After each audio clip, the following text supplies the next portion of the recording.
No hei, tässä on videokuulumiset toivepostauksena mun blogiin.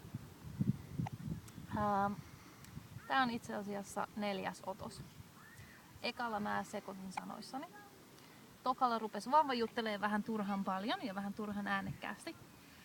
3. otoksella, kun me ollaan täällä puistossa, niin tähän hyökkäsi semmonen pikku koira. Halus kovasti rapsuttelua ja silittelyä. Niin nyt on siis 4. otos. Ja toivotaan, että tää nyt vihdoinkin menee putkeen. Mitäs mä nyt voisin sanoa? Mä en itse oikeastaan ikinä kattele näitä videopostauksia. Ja silloin kun näitä vilkasen, niin mua aina ihmetyttää, että miten ihmiset kuulostaa niin erilaiselta videolla kuin mitä sitä kuvittelisi niin kuin tekstien perusteella. Täällä tulee nyt Excuse me. Excuse us. No niin, tää on nyt toinen koira, joka tuli meille jutteleen tässä. Tämmöstä tää puistobloggaaminen on. Mitäs mä nyt olin sanomassa? Niin sitä, että äänet aina kuulostaa videolla erilaiselta kuin mitä kuvittelee tekstien perusteella. Mutta tämmönen vähän niinku sössöttävä, nasaaliääninen tyyppi on mä. Joka sanoo aina joskus jotkut sanat vähän hassusti.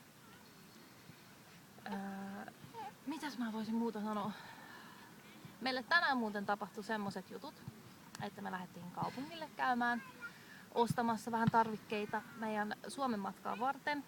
Ja mä unohdin avaimet kotiin. Ei huomattu ennen kuin tultiin takaisin kotiin.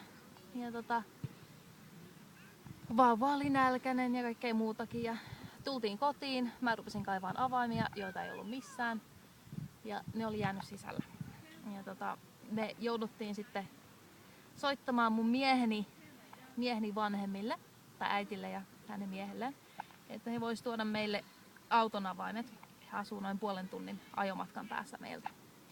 Ja me mentiin sitten tänne puistoon sen ajaksi hengailemaan ja syöttämään vauvaa ja nauttimaan auringosta ja mukavasta säästä. Ja ollaan nyt venailtu täällä noin 1,5 tuntia, koska he oli jossain muualla ja heidän täytyi ajaa takaisin kotiin, jaettiin avaimet ja sitten ajaa tänne meille. Eli tässä on kestänyt aika kauan, mutta ei se mitään. Täällä on ihan mukava sää ja ihan aurinkoista ja lämmintä ja käytiin hakemassa Starbucksista juomat kanssa, niin mikäs tässä ollessa. Mut hei, tämmöiset kuulumiset. Me ollaan huomenna menossa Suomeen, eli blogi jää nyt pikkaseksi noin viikoksi tauolle. Mä oon ajastanut 2 postausta sinne, mutta en tuskin ehdin live-blokkaamaan sen aikana, jollei jotain pientä nyt tuu laitettua. Mutta tämmöiset kuulumiset, me sanotaan teille moikka, moi moi, moi moi!